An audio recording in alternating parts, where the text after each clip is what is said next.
It's time to make some wrong things right. Help me bring supers back into the sunlight. We need to change people's perceptions about superheroes, and Elastigirl is our best play. Better than me? Whoa! I like Mom's new job! Bye, sweetie. It's been 15 years since the first Incredibles. How did it feel for you to revisit this world again? It made me so happy because I've been waiting, a long time to be able to work on this movie. And I really liked going back into the Incredibles world because I love the design aesthetic. Very modern, very clean lines. But I also like being with the family and the characters again because it's like seeing my family after I haven't seen them for a long time.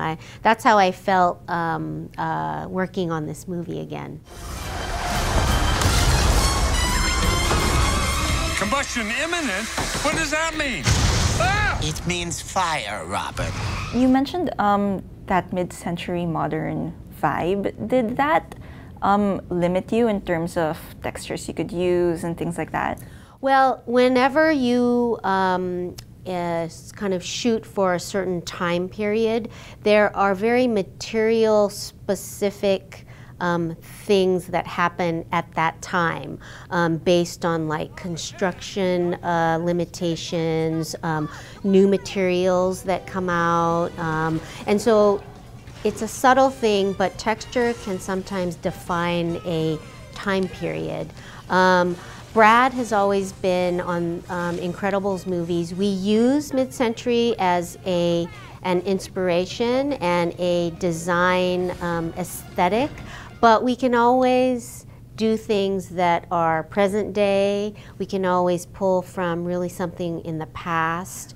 I think that gives, when you sort of touch on like different parts of time, you can make a film feel timeless in a way. And I think that that's what's interesting about the first Incredibles is that, and now this one, that it can feel timeless. The first one doesn't feel 14 years ago. Yeah, so.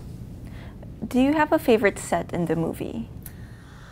I think I really loved working on the new Parr house. It's so fabulous. You'll have to wait and see.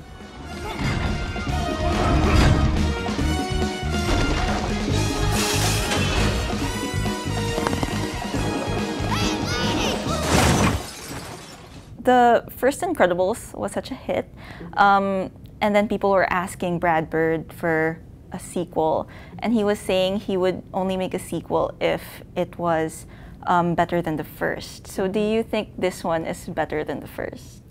I think I love both of them so much. I don't think I could pick a favorite one. I think that, Pixar always has the idea that we will only make a sequel if the story is good. And I think that Incredibles really has lived up to that. Why do you think now is the right time to have a sequel to The Incredibles? I think that we live in such interesting, funny, kind of sort of mean-spirited times right now that I think that a family movie, where although they're superheroes and they have this very public super life, the family, when they are at home together and that they still are a family and they're very close-knit and they have each other's backs. I think those qualities are very important at this time. So, was there anything in the movie, in the story, that spoke to you? I like that Helen is helping to bring superheroes back. I think that her struggles with leaving her family, not taking care of them as much, spending as much time with them is very hard for her, and I think that women can relate to that, how hard it is to take care of a family. Seems probably from the outside very easy, but you'll see in this movie how Bob cannot do it, or he's having a very hard time doing it. And he realizes how hard it is and how it's hard for him to keep it together.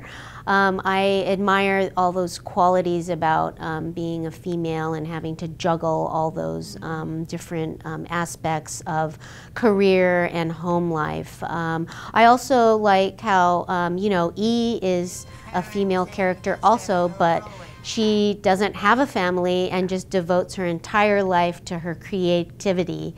And I also think that's very interesting. Watch after Jack Jack. I thought we were gonna go. You heard your mother. Trampoline me.